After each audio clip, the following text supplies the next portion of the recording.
Hola, ¿qué tal? Mi nombre es Maciel Luciana Manzanares, soy estudiante de la Universidad Virtual del Estado de Guanajuato. Actualmente curso el módulo 3 de Derecho Internacional. Eh, Mi matrícula es la 220098, módulo de Derecho Internacional, reto 5, ¿qué reglas se rompen? El nombre del asesor educativo es José Antonio Pipilhuasco Ramírez. Y la película que elegí para la realización del análisis se titula La lista de Schindler. Para abordar a la misma, se realizará una síntesis breve y sobre todo se hará énfasis en las leyes y tratados, territorios u organismos que se vieron implicados.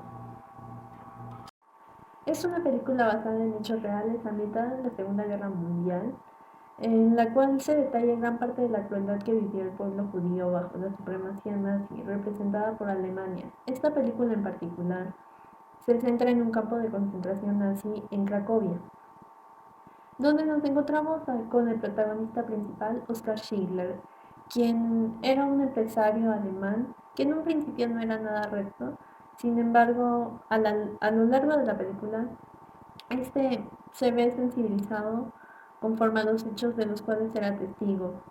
Así que por ello decide salvar a cuantas personas le sea posible de los condenados en los antes mencionados campos de concentración, brindándoles trabajo y dedicando todos sus recursos a cientos de judíos que vivían dentro de los guetos, los cuales eran sometidos a tratos inhumanos. Es por ello, o por este acontecimiento, que se derivan grandes violaciones a los derechos humanos en contra de los judíos, como lo es el derecho a la vida, el derecho a la no esclavitud, el derecho a no recibir tortura ni daño, el derecho de los niños y de las niñas. Schindler brinda empleo a los condenados porque los mismos eran considerados máquinas. Básicamente era una elección cruel de si me sirve o no. Y el tener trabajo era una condición para que los judíos no fueran condenados a muerte y asimismo no ser sometidos a las cámaras de gas.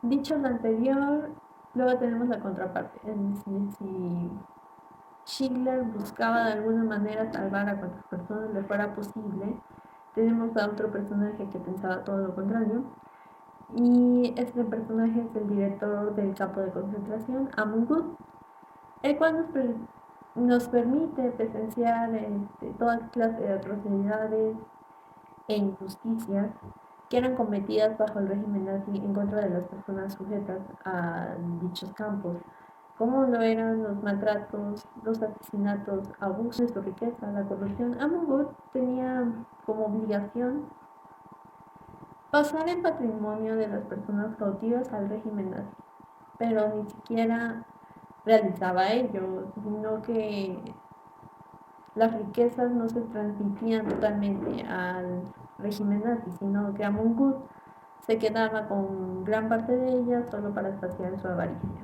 Es por lo anterior que se presenta un conjunto de violaciones a los derechos humanos e incluso la tipificación de delitos internacionales, como lo es el genocidio, el cual es un delito de tipo penal que se aplica cuando el gobernante utiliza la fuerza para eliminar a un pueblo.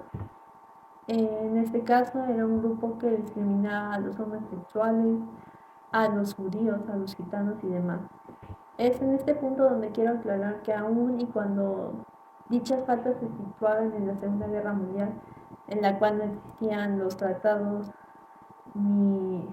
tratados en materia de genocidio, ni los derechos humanos, y mucho menos la ONU, sí existía la noción de la naturaleza de los derechos humanos, que incluso sancionan y prohíben el genocidio. Estos derechos humanos, por su característica filosófica, son permanentes y continuos, inalterables.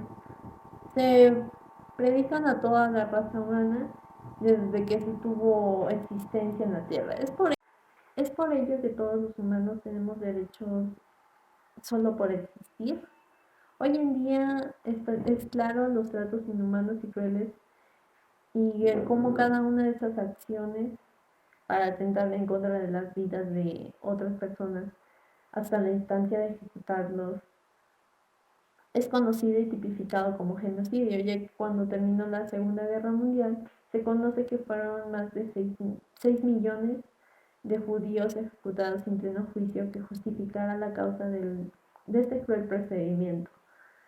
Aunque la Declaración Universal de los Derechos Humanos se aprobó en la ONU hasta el 10 de diciembre de 1948, después de dicho acontecimiento, es evidente que hubo una clara violación de los derechos humanos de la población judía. Pero bueno, sin embargo, en un panorama en el que no se reconocían, sino hasta después de la Segunda Guerra Mundial, que fue como se comenzó a tener vigencia a partir de los tratados que se derivan de la misma. Aunque más tarde los tribunales terminaron sentenciando dichas acciones, es decir, existió una primera instancia donde se condenó a Mukut al manicomio a través del cese del régimen nazi. Pero después, cuando los aliados entran, se suscita a un segundo tribunal para someter de nuevo a Mongut a sentencia, la cual lo terminaría condenando a muerte. Es en este punto donde quiero hacer un paréntesis, ya que me parece importante aclarar que sí existieron otros tipos de faltas, aparte de lo que ya se mencionó, porque también se transgredió a la soberanía de otros países como lo fue Polonia y Bélgica, entre otros. También es importante resaltar que antes de la Segunda Guerra Mundial existió el antecedente de la Primera, en la cual se originó la Liga de las Naciones y el Pacto de París. Esto para evitar que hubiera otra guerra, es decir, que fueron el primer intento para conservar la paz mundial. Pero la Segunda Guerra Mundial fue contra este organismo. Luego, entonces, en la película podemos decir que se ven afectados los derechos humanos como tales, aunque no los tratados actuales, porque no estaban vigentes. También podemos observar que se vio afectada la Liga de las Naciones y el Tratado de París.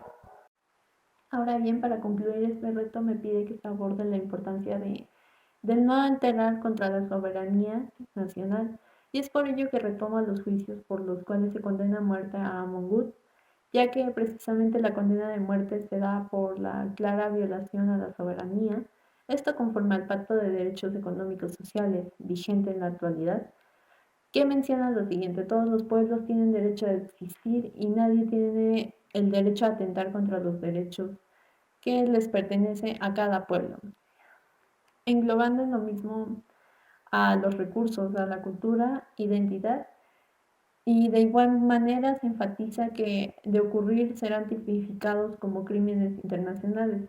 Es por esta razón que es importante respetar a los recursos, a la cultura y a cada individuo para cumplir con el propósito de no vulnerar sus derechos. Esto sería todo de mi parte, les agradezco de antemano la atención y con esto doy terminada la elaboración de este video. Que tengan buen día.